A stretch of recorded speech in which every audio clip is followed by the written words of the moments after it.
Welcome back. So our final basic component around adding edges and vertices and removing them is removing a vertex.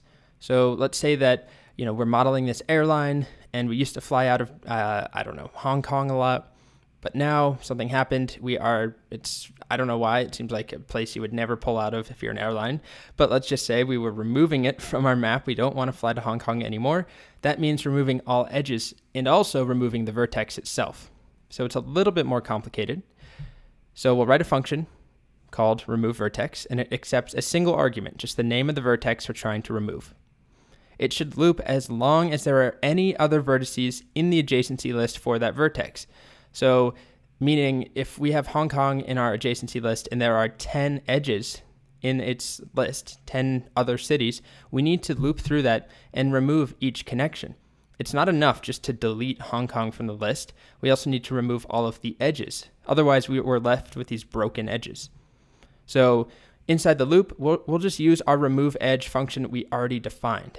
So we'll call remove edge for each edge in the vertex we're trying to remove.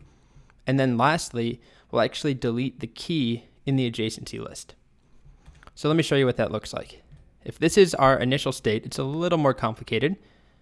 Let's say we're going to delete Hong Kong, the entire vertex. So what that actually means deleting is this entire line, of course. But if we only got rid of this, then we would have Tokyo still as a reference to Hong Kong, even if Hong Kong's gone. And that's broken. That's not good. So we also need to remove that. We need to remove Los Angeles has a connection to Hong Kong, and so does Dallas. So we need to remove all of that.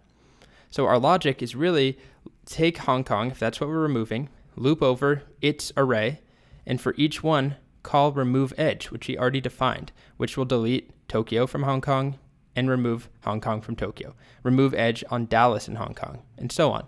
And then finally, we still need to actually delete Hong Kong, the key, so that there's no reference to Hong Kong in here. And that's something you may not do very often.